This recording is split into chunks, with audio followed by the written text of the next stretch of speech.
because it's something that I have been struggling with. There are people that you're around and you're expecting them to give you a gallon, but they're only capable of giving you a pint. Why? When I was in that position where I didn't want to live anymore. Can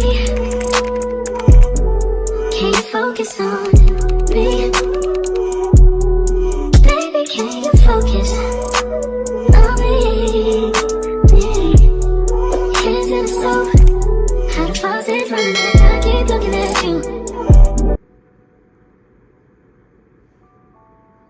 What's up, y'all? So as you can see, it's 5:40 something in the morning. Around midnight, I took a nap, and it was like a 3.5 hour nap, so I didn't get up until like 3:30. So my sleep schedule is just way off. Anyways, so now I'm up just watching TV, scrolling through TikTok, and I came across a very profound message that I wanted to share with you guys, and I hope that you will listen to it, because it's something that I have been struggling with, and something that on my next session with my therapist I'm going to talk about, because I'm really at peace in my life right now. Like extremely at peace, extremely overwhelmed with gratitude for God's grace.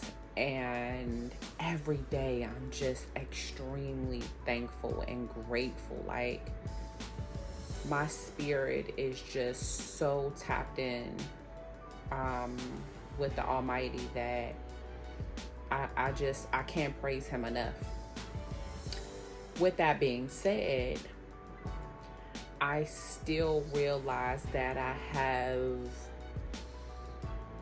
don't want to say it's lingering hurt, because I think the hurt is not there anymore for most people that have been in my life that I was close to. I think it's more of a still disbelief. I definitely know it's a disbelief that, and it's not just for me, it's just like, damn, because I realize that there are a lot of other people that are struggling with the same thing. And I feel bad for them. Like, I'm like, damn, okay, I know I'm going through it, but this many other people are going through it with family and friends and people that you've supported in your life and that you were close with. So, two things. So the one thing, I came across this very profound message I'm gonna share with you guys, and I'm just gonna basically sum it up really quickly. So let me go ahead to the message on TikTok. So basically, this guy was talking about one of the stories of the Bible where Jesus had a very vulnerable moment where he knew he was going to be arrested, tried, and crucified. In that moment, he really wanted to be around people that he could trust and the people he loved, and wanted them to pray for him. And in that moment, they kept falling asleep during their prayers or after their prayers or something like that. Again, I'm just summing this up. In this particular story of the Bible, I'm gonna be honest with you, I don't know it, and I am gonna look into it. But I'm just reading through what the guy is saying, because I'm not going to sit up here and fake like I know all the stories of the Bible, etc., etc. I don't know this one. So he wanted all the people to be praying for him, his closest people to pray for him. He needed prayer warriors, and they kept falling asleep, and he's like, I really, really need y'all to do this for me. And they kept falling asleep again. So on the third time, he fell to his knees and he prayed for himself with every fiber of his being. The guy who posted it basically said that he says he's read this story so many times, and on this particular time, he felt like, man, he thought about the times that he slept on people who needed him, and he didn't know how much they needed him. Let me just say, he said, I may or may not have known how much they needed me to just be there. But even if I did, could I have been able to show up? ?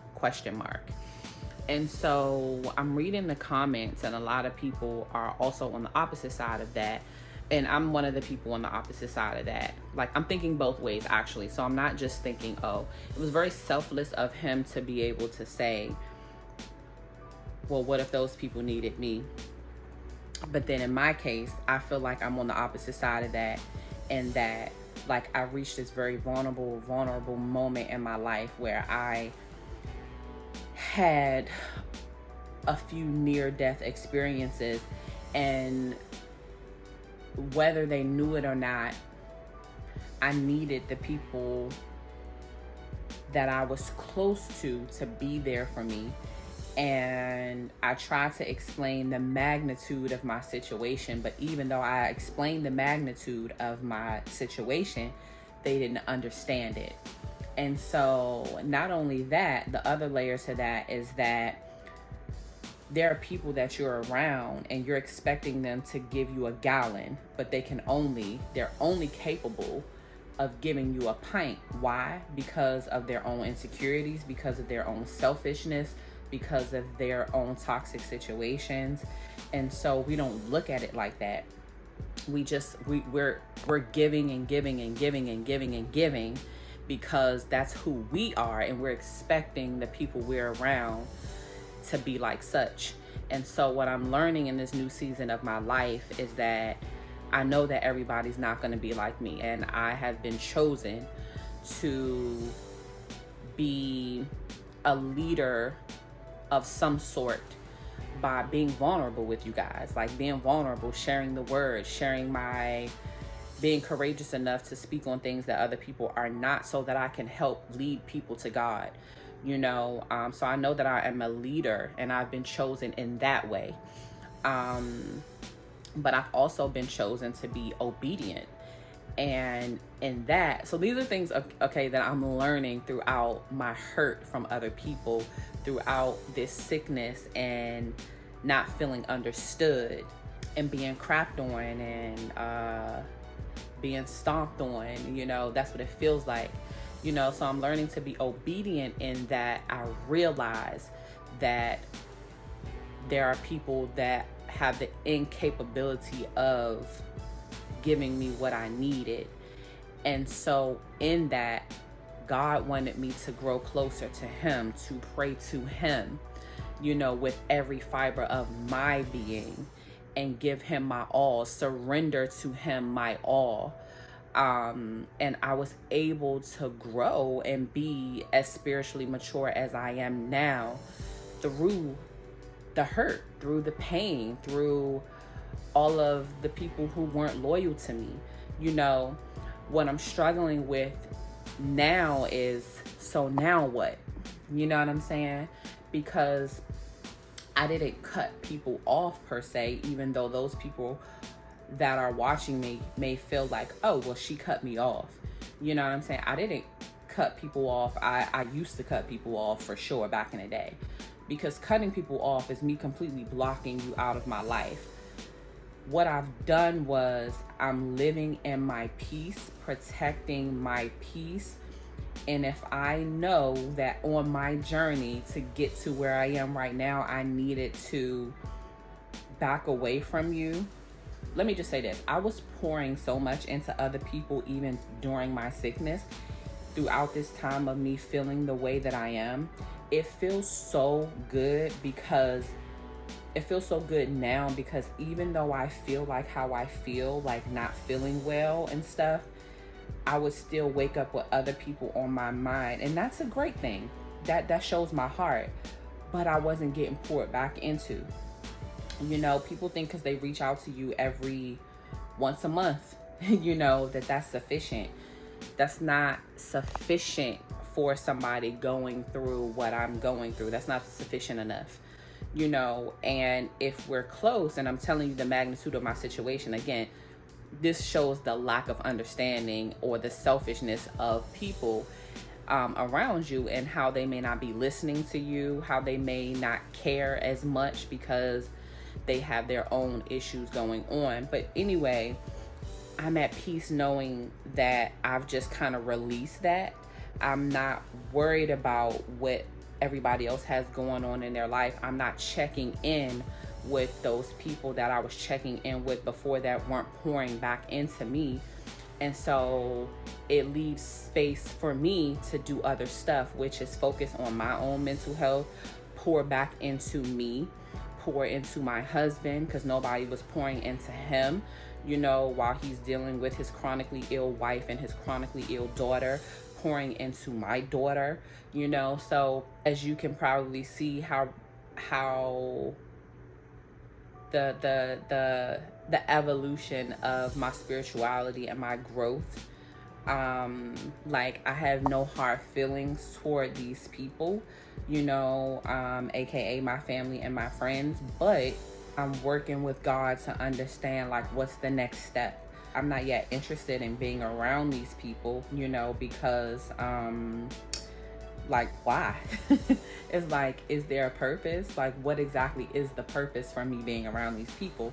You know, they don't have the capability to be what I need them to be for me. And so I hope at some point I could, but my life is so precious. My time is so very precious. And I think when you go through near-death experiences and when you go through life-changing events every day, like in my situation, you know, I have pain every day. I have issues with my illness every single day.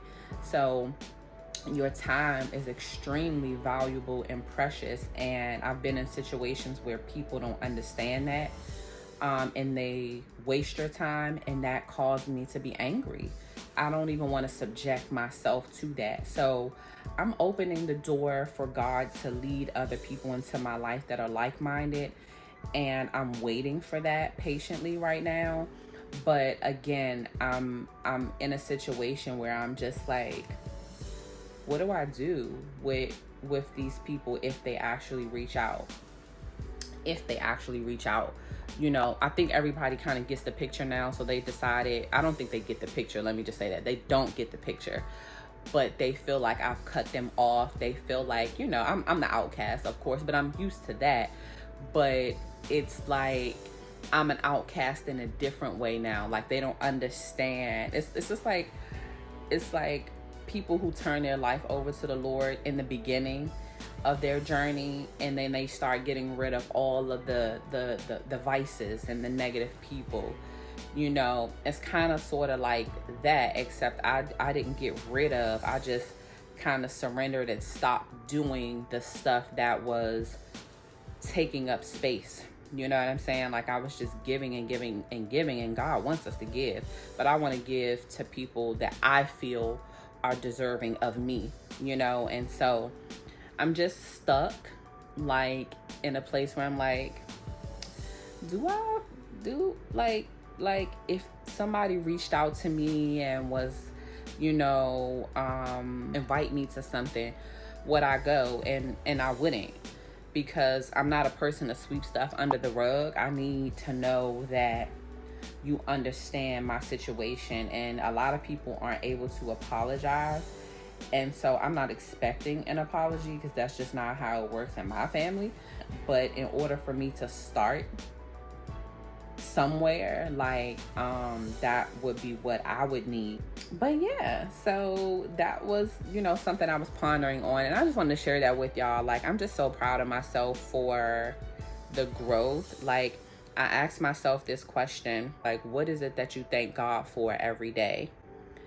And it can be so easy for me to just be like, you know, when I was in that position where I didn't want to live anymore, like I could have just simply said nothing, you know, and it would be easy for me to do that right now. It could be easy for me to do that, which is why it is so absolutely necessary for me to spend time with God every single day, multiple times a day. Talk to him like he's my best friend, you know, because it's easy for the enemy to come into my mindset and shift things in a negative way.